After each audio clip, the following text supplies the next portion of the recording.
आपको बताने जा रहे हैं बेस थ्योरम के बारे में।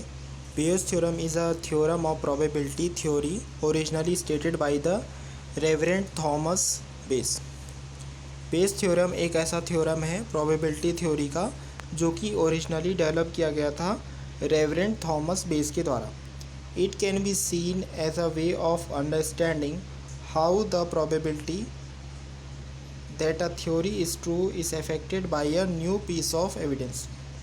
यह देखा जा सकता है कि समझने के तरीके से कि कैसे एक प्रोबेबिलिटी एक थ्योरी के रूप में ट्रू हो सकता है और अफेक्टेड हो सकता है एक न्यू पीस ऑफ एविडेंस से। It has been used in wide variety of context ranging from marine biology to the development of Bayesian spam blockers for email system. जो आपका बेस थ्योरम है वो यूज़ हो सकता है एक वाइड वैरायटी ऑफ कॉन्टेक्स्ट में, जिसकी रेंजिंग होती है मेरीन बायोलॉजी से लेके development of Bayesian spam blocker for email system तक। In the philosophy of science it has been used to try to clarify the relationship between theory and evidence। Philosophy of science में इसका use किया जा सकता है इस बात को क्लैरिफाई करने के लिए कि क्या रिलेशनशिप है थ्योरी और एविडेंस के बीच में। The fundamental notion of basin statics is that of conditional probability P/E। जो फंडामेंटल नोशन होता है बेसियन स्टैटिक्स का वह होता है कंडीशनल प्रोबेबिलिटी में, यानी कि P/E।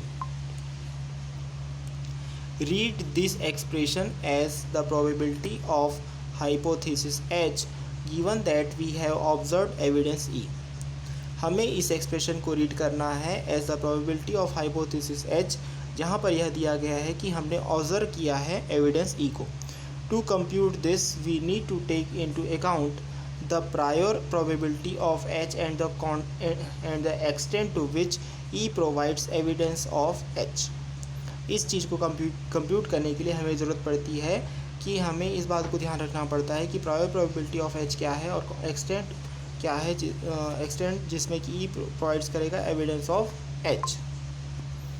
To do this, we need to define a universe that contains an exhaustive mutually exclusive set of HI among which we are trying to discriminate। इस चीज़ को करने के लिए हमें डिफ़ाइन करना होता है एक यूनिवर्स जिसमें कि कंटेन करता है एक exhaustive mutually exclusive set of HI, जिसमें कि हमें इस बात की कोशिश करनी है डिस्क्रिमिनेट करने के लिए। इसलिए P/E equal the probability that hypothesis HI is true given evidence E। जो आपका P/E होता है वो एक ऐसा प्रोबेबिलिटी होता है जिसके लिए हाइपोथेसिस HI ट्रू होता है दिए गए एविडेंस E के अकॉर्डिंग।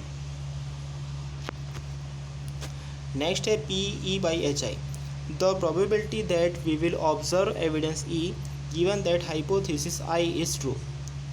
PE/HI में क्या होता है, प्रोबेबिलिटी जो कि हम ऑब्जर्व करते हैं एविडेंस E में, वो ये होता है कि हाइपोथेसिस I ट्रू है। P/HI a prior probability that hypothesis I is true in the absence of any specific evidence. These probabilities are called prior probabilities और प्रायर। P/HI यह एक प्रायर प्रोबेबिलिटी होती है कि हाइपोथेसिस I ट्रू होता है किसी भी स्पेसिफिक एविडेंस के एब्सेंस में। ये प्रोबेबिलिटीज़ को कहा जाता है प्रायर प्रोबेबिलिटीज़ या फिर prior. K equal number of possible hypothesis. K का मतलब होता है number of possible hypothesis. Bayes theorem then states this. Bayes theorem तब यह कहता है कि P/E equal PE/HI into PHI upon summation of KN equal 1 PE/HN into PHN। Bayes theorem example. अब हम बता रहे हैं आपको बेस थ्योरम एग्जाम्पल के बारे में। Suppose for example that we are interested in examining the geological evidence to a particular location to determine whether that would be a good place to dig to find a desired mineral। मान लीजिए example के लिए हम इस बात के interested हैं कि हम एग्ज़ामिन करेंगे जियोलॉजिकल एविडेंस किसी पर्टिकुलर लोकेशन में इस बात को डिटरमाइन करने के लिए कि क्या यह प्लेस बहुत अच्छा है खुदाई करके कुछ डिज़ायर्ड मिनरल को प्राप्त करने के लिए। If we know the prior probabilities of finding each of the various minerals and we know the probabilities that if a mineral is present then certain physical characteristics will be observed, then we can use Bayes formula to compute from the evidence we collect how likely it is that the various minerals are present। यदि हम जानते हैं prior probabilities के बारे में जहाँ पे हमको फाइंड करना है बहुत सारे मिनरल्स को, और हम यह भी जानते हैं कि प्रोबेबिलिटीज़ किसी भी मिनरल के प्रेजेंट होने की यह उसके साथ साथ कुछ फिज़िकल कैरेक्टरिस्टिक्स भी ऑब्ज़र्व करने होंगे, तब हमें यूज़ करना होगा बेस फार्मूला कंप्यूट करने के लिए इस एविडेंस से जो हम कलेक्ट करेंगे।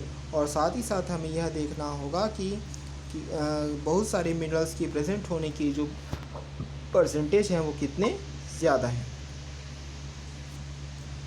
This is in fact what is done by the prospector program which has been used successfully to help locate deposits of several minerals including copper and uranium।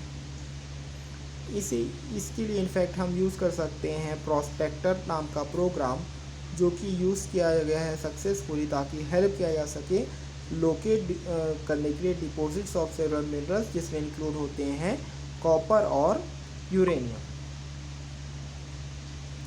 The key to using Bayes theorem as a basis for uncertain reasoning is to recognize exactly what it says। जो सबसे की factor है Bayes theorem को use करने में as a basis for uncertain reasoning वह है कि रिकॉग्नाइज करना कि एग्जैक्टली यह क्या कहता है। Specifically when we say P A by B we are describing the conditional probability of A given that the only evidence we have is B. If there is also other relevant evidence, then it too must be considered। Specifically यदि हम कहना चाहते हैं P A by B तब हम describe करते हैं conditional probability A की जहाँ पर यह दिया गया है कि सिर्फ एक एविडेंस होता है जो होता है बी, इसलिए यहाँ पर और भी बहुत सारे रिलेवेंट एविडेंस हो सकते हैं जिनको कंसिडर किया जाएगा। Suppose for example that we are solving medical diagnosis problem, consider the following assertion: S patient has spots, M patient has measles, F patient has high fever। मान लीजिए एग्जाम्पल के लिए हम सॉल्व कर रहे हैं मेडिकल डायग्नोसिस प्रॉब्लम जिसमें बहुत सारे एसर्शन हैं। एस पेशेंट्स में स्पॉट हैं, एम पेशेंट्स के मीजल्स हैं और एफ पेशेंट्स को हाई फीवर है। Without any additional evidence the presence of spots serves as evidence in favor of measles। बिना किसी एडिशनल एविडेंस के प्रेजेंस ऑफ स्पॉट सर्व करते हैं एज एविडेंस मीजल्स के फेवर में। It also serves as evidence of fever since measles would cause fever. इसके अलावा evidence of fever भी सर्व करते हैं क्योंकि मीजल्स से फीवर हो सकता है। But suppose we already know that the patient has measles, then the additional evidence that he has spots actually tells us nothing but the likelihood of fever। लेकिन मान लीजिए हमें पहले से ही पता है कि पेशेंट को मीजल्स हैं, तब एडिशनल एविडेंस यह शो करेगा कि क्या उसमें स्पॉट्स जो हैं वो एक्चुअली कुछ नहीं ये बताएंगे कि वह फीवर के कारण हुआ है। बिना किसी एडिशनल एविडेंस के स्पॉट्स का प्रेजेंट होने से हमें क्या मिलता है एविडेंस मीजल्स के फेवर में। यह इस बात के लिए सर्व करते हैं एज एविडेंस ऑफ फीवर क्योंकि मीजल्स से फीवर हो सकता है, लेकिन मान लीजिए हमें यह पहले से ही पता है कि पेशेंट को मीजल्स है, तब एडिशनल एविडेंस इस बात को शो करेंगे कि इसके में जो स्पॉट्स हैं वो एक्चुअली यह कुछ नहीं यह बताते हैं कि यह बुखार के कारण है। Alternatively, either spots alone or fever alone would constitute evidence in favor of measles। Alternatively, या तो स्पॉट्स अकेले या फिर फीवर अकेले कॉन्स्टिट्यूट करते हैं एविडेंस मीजल्स के फेवर में। If both are present we need to take both into account in determining the total weight of evidence. यदि दोनों प्रेजेंट हैं तो हमें इस बात की लिए ध्यान देने की ज़रूरत पड़ती है कि यह डिटरमाइन करने के लिए टोटल वेट ऑफ एविडेंस क्या है। But since spots and fevers are not independent events we can not sum their effects. लेकिन जैसा कि होता है स्पॉट्स और फीवर इंडिपेंडेंट इवेंट्स हैं तो इनके इफ़ेक्ट्स को सम नहीं किया जा सकता। अल्टरनेटिवली या तो स्पॉट्स अकेले या फिर फीवर अकेले कॉन्स्टिट्यूट करते हैं एविडेंस मीजल्स के फेवर में। यदि दोनों प्रेजेंट हैं तो हमें इस दोनों चीज़ों के ध्यान देने की ज़रूरत पड़ती है यह डिटरमाइन करने के लिए कि टोटल वेट ऑफ एविडेंस कितना है। लेकिन जो आपकी स्पॉट और फीवर इंडिपेंडेंट इवेंट नहीं हैं तो हम इनके इफ़ेक्ट्स को सम नहीं कर सकते हैं। Instead we need to represent explicitly the conditional probability that arises from their conjunction. बल्कि इसके स्थान पे हमें रिप्रेजेंट करना होता है एक्सप्लिसिटली कंडीशनल प्रोबेबिलिटी जो कि अराइजेस होती है इनके कंजक्शन से। In general given a prior body of evidence and some new observation E we need to compute. In general यदि मान लीजिए हमारे पास prior body of evidence E है और कुछ न्यू ऑब्जर्वेशन ई है तो हमें कंप्यूट करना होगा P H by E equal P H upon E P E by E H P by E.